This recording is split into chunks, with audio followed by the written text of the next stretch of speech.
Bonjour mes amis, mon nom c'est Solange Thibodeau, alias Solange Bonheur, et je suis l'auteur du livre De la COVID-19 à la dictature mondiale. Je vous encourage à liker, à partager, à vous abonner. Et n'oubliez pas que mon livre est toujours disponible sur Amazon pour seulement 40$. C'est vraiment pas très cher. Vous pouvez sûrement vous le procurer. Autrement, pour ceux qui sont moins fortunés, il y a toujours la possibilité d'aller à ma première publication de ma page Facebook et vous pourrez gratuitement imprimer mon livre ou le lire directement sur l'ordinateur. Vous pouvez aussi me commander mon livre par courrier standard en écrivant à Solange Bonheur 60 @gmail.com. On entreprend aujourd'hui le 29e épisode et aussi le 3e chapitre où là je vous fais une analyse personnelle de comment je comprends ce qui s'est passé. Le titre du chapitre, c'est « Une étrange pandémie ». Le titre de ce livre, « De la COVID-19 à la dictature mondiale », suppose un cheminement, une évolution à travers le temps. Elle débute par l'événement troublant de la COVID pour basculer vers une autre réalité catastrophique, celle de la dictature mondiale désirée par les mondialistes. C'est ce que je vous disais hier. Le projet court toujours. On est en chemin depuis 2020, on est en 2026. Eux nous parlent de l'agenda 2030. Ça veut dire qu'entre 2020 et 2030, il se passe des bouleversements et ils nous amènent pas à pas, presque imperceptiblement, vers ce qu'ils veulent. On va espérer que ça se passe pas comme ça parce que ça serait pas très rigolo comme perspective. Alors, je continue, mais il faut que je sache où j'étais rendue. OK. Elle débute par l'événement troublant de la COVID pour basculer vers une autre réalité catastrophique, celle de la dictature mondiale désirée par les mondialistes.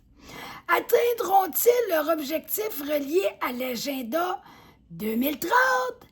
L'avenir le dira. De tout cœur, j'espère que non. C'est pour ça que j'ai écrit ce livre-là, pour renseigner les gens, et pas rien que pour les renseigner, pour qu'on puisse y répondre convenablement, réagir d'une façon constructive. Si les peuples disent non, on n'embarque pas dans votre monde artificiel, déshumanisé, c'est le peuple qui va avoir le dessus.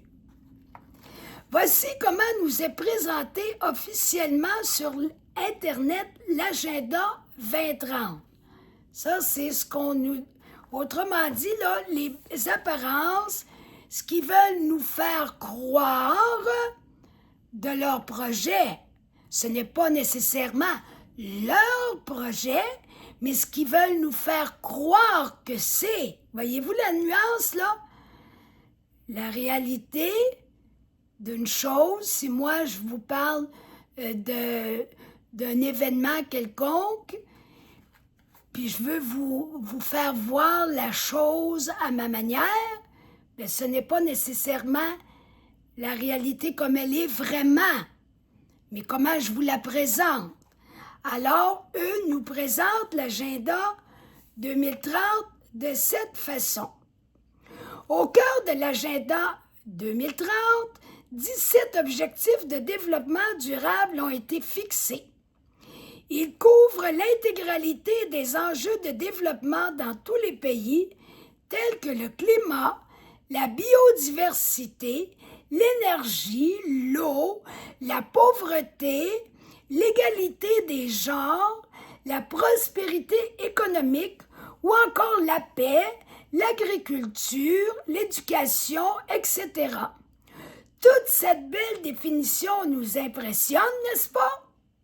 Cependant, s'agit-il de la pure vérité?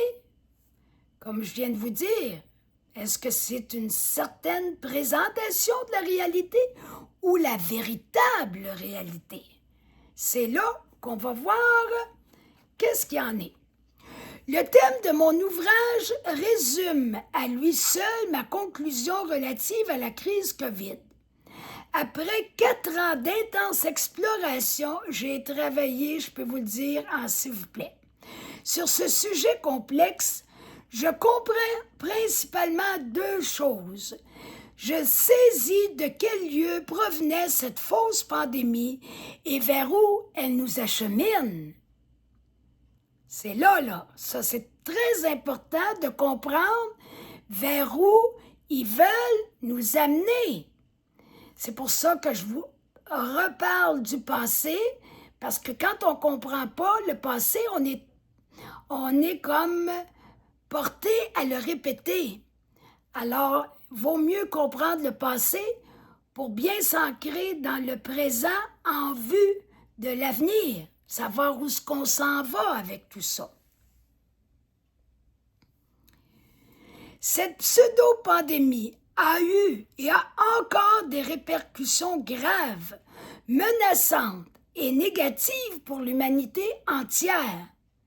Par ma toute petite contribution, j'espère un tant soit peu nous préserver, sainement et sans violence, des dangers qui guettent le monde d'aujourd'hui et de demain, c'est-à-dire ceux de la déshumanisation et de la désacralisation.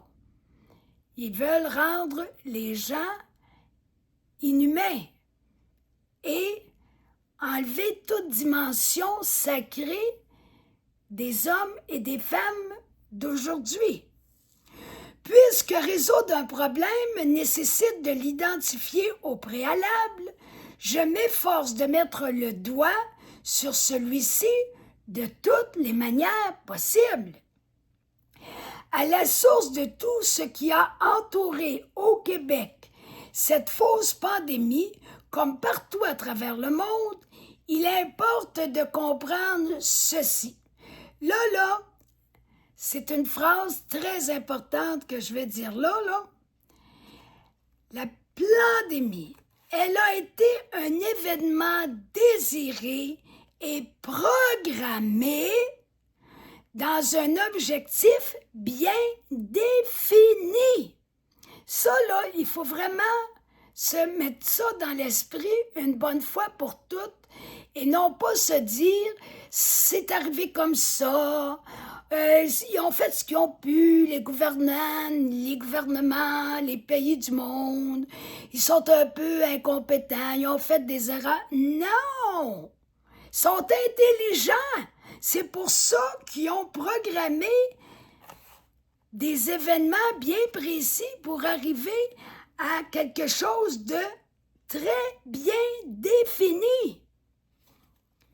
À partir de ce constat fondamental, tout s'explique et converge dans la même direction.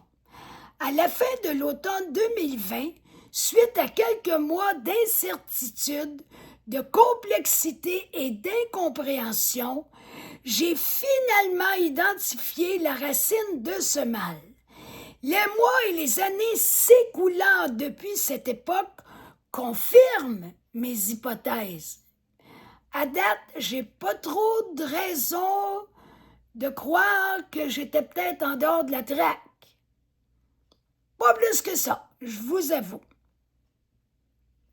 Nous ne traversions pas une véritable crise sanitaire, mais nous transitions vers un nouveau fonctionnement politique mondial.